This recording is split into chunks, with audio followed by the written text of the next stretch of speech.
Bismillahirrahmanirrahim, tuan-tuan dan puan-puan yang amat saya hormati.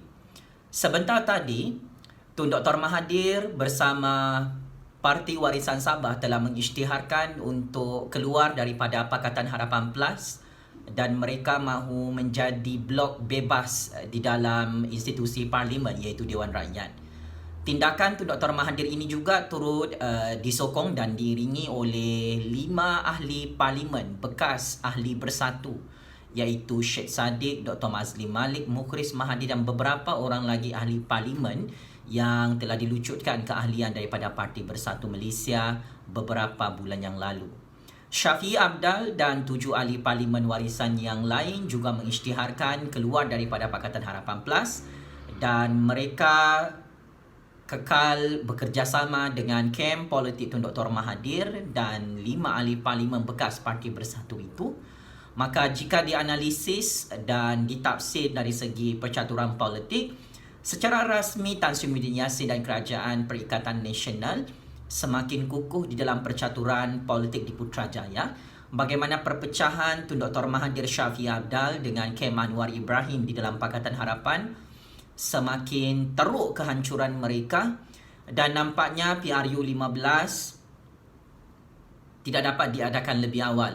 Hal ini kerana Pakatan Harapan bersama kem politik Tun Dr. Mahathir dan kem politik Datuk Seri Panglima Shafiee Apdal masih bergaduh antara satu sama lain tentang jawatan calon Perdana Menteri ke-9 Malaysia.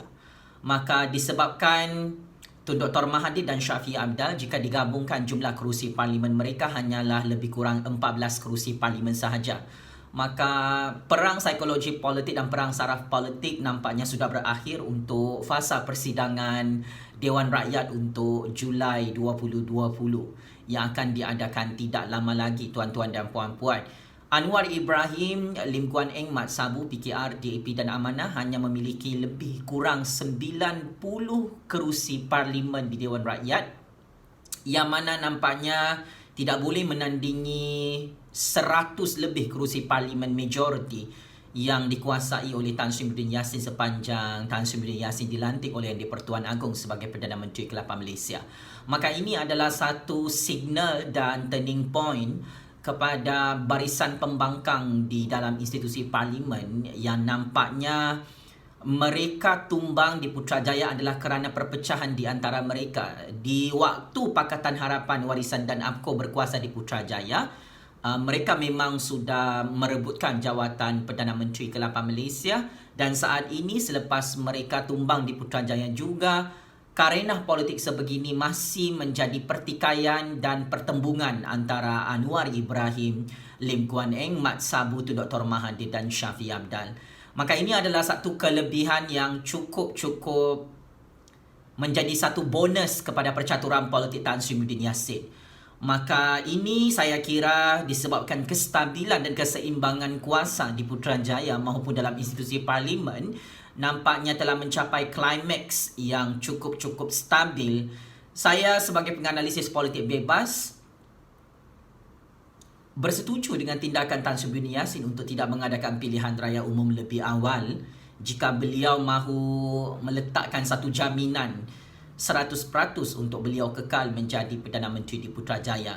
Maka ini tidak ada keperluan lagi untuk mana-mana parti komponen dalam Perikatan Nasional bagi menuntut pilihan raya umum ke-15 lebih awal kerana sudah tidak ada keperluan. Perpecahan di dalam Pakatan Harapan Plus secara rasmi, pengumuman secara rasmi oleh Tun Dr. Mahathir Shafiee Apdal, oleh Parti Warisan dan blok Tun Dr. Mahathir ini sudah cukup jelas, terang lagi bersuluh.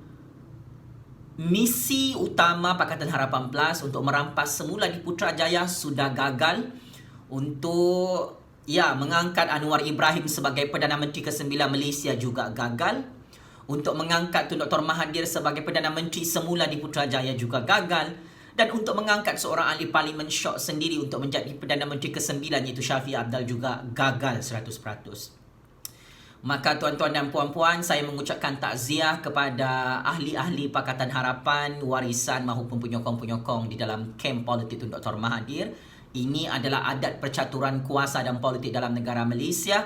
Saya memang tidak terkejut kenapa Tun Dr. Mahathir Anwar Ibrahim Shafie Apdal Lim Kuan Em Mat Sabu di dalam Pakatan Harapan Plus terus gagal untuk menggulingkan kerajaan Tan Sri Muhyiddin Yassin dan Perikatan Nasional di Putrajaya.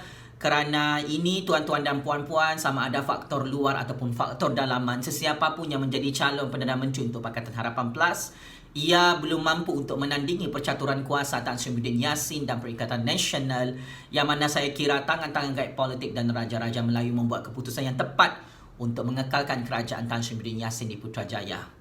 Checkmate and game over kepada Anwar Ibrahim tu Dr. Mahathir Shafie Apdal, yang mana secara muktamad kempunan untuk menjadi Perdana Menteri ke-9 Malaysia di Putrajaya. Terima kasih.